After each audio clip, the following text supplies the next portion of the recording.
KKR versus Hyderabad, এই ম্যাচটার জন্য কত হাইপ, কত এক্সাইটমেন্ট। সবাই জানে এখানে বোলিং এর কোনো রোল থাকবে না, দুটো টিমের ব্যাটিং লাইন আপ তাণ্ডব করবে, দুটো টিমে 200+ স্কোর করবে। শেষ পর্যন্ত যাদের তাণ্ডবে বলাররা ভয় পাবে তারা জয়ী হবে। কিন্তু কি হলো, এখানে বোলিং রোলটা এলো কোথা থেকে? কেকেআর 200 তো দূরের কথা, 170ও করতে পারেনি। 65 রানে জিত, 4 ওভার আগে জিত।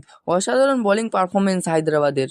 2024 ফাইনালের বদলা নিল এক প্রকার। অবশ্যই এর আগে দুবার মুখোমুখি হয়েছে কেকেআর ভার্সেস এসআরএইচ, যেখানে কেকেআর 80 রানে একটা ম্যাচ জয় পায়, আর এটা নিয়ে হায়দ্রাবাদ ব্যাক টু ব্যাক দুটো ম্যাচে জয় পায়, একটা 110 রান দ্বারা আর এটা 65 রান দ্বারা।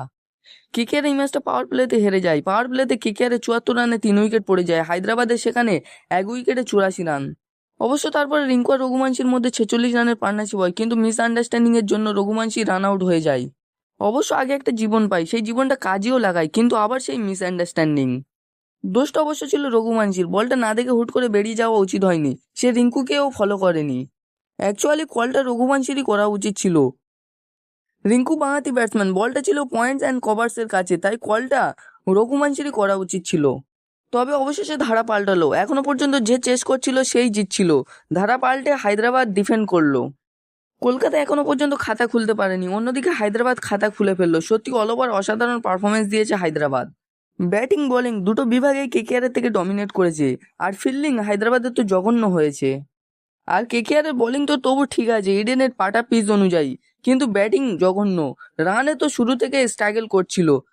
আর ক্যামেরন গ্রিন বল তো করেনি, আর ব্যাট হাতে দুটো ইনিংসে মাত্র 20 রানই করতে পারে, শুধু রান আউটটা হয়ে গেছে তাই কিচ্ছু বলতে পারেনি। আর রামানদীপ সিং, রিঙ্কু সিং 5 নম্বরে ব্যাট করছে, কেকেআর ম্যানেজমেন্ট রামানদীপকে ভরসা করছে, তাই তাকে ফিনিশার হিসাবে খেলাচ্ছে। কিন্তু 9 বলে 10 রান, মাত্র একটা 4ই মারতে পারে। 111 স্ট্রাইক রেটে ব্যাট করেছে। হায়দ্রাবাদ তো পাওয়ার প্লেতে ট্রাভিস হেড আর অভিষেক শর্মার তাণ্ডব শুরু করে দেয়। ফার্স্ট উইকেট পার্টনারশিপ হয় 82 রানের মাত্র 34 বলে।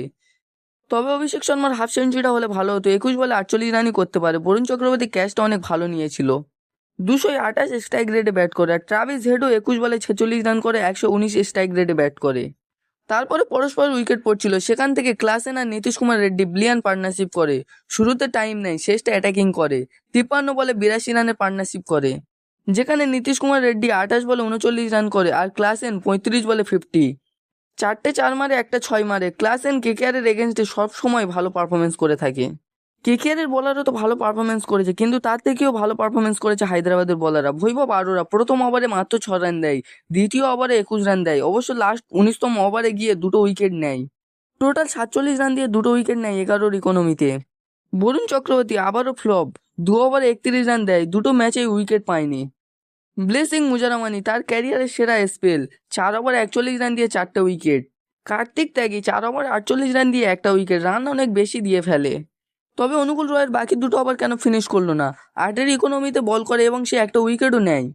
কেকেআরের ব্যাটিংয়ের কথা বলতে গেলে Finn Allen 28 run, Rinku Singh 35 run, আর আঙ্কিশ রঘুবংশী অসাধারণ ব্যাটিং, ব্যাক টু ব্যাক দুটো হাফ সেঞ্চুরি। বর্তমান অরেঞ্জ ক্যাপ হোল্ডার, 29 বলে 52, 6টা 4 মারে, দুটো 6 মারে। Classic batsman.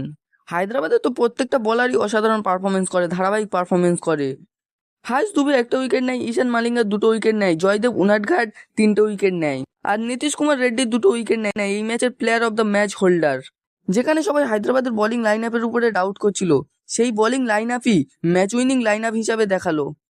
অল ওভার কেকেআরের জঘন্য পারফরমেন্স। এর পরের ম্যাচ চেন্নাই ভার্সেস পাঞ্জাবের মধ্যে। এই ম্যাচটার মধ্যে কি হয়, ওয়ান সাইডেড না এক্সাইটেড মেন? তো তোমাদের মতে কে জিতবে কমেন্টে জানাও। আর ভিডিওটা ভালো লাগলে লাইক করো, শেয়ার করো, আর চ্যানেলে যদি নতুন হয়ে থাকো চ্যানেলটিকে সাবস্ক্রাইব করে নাও।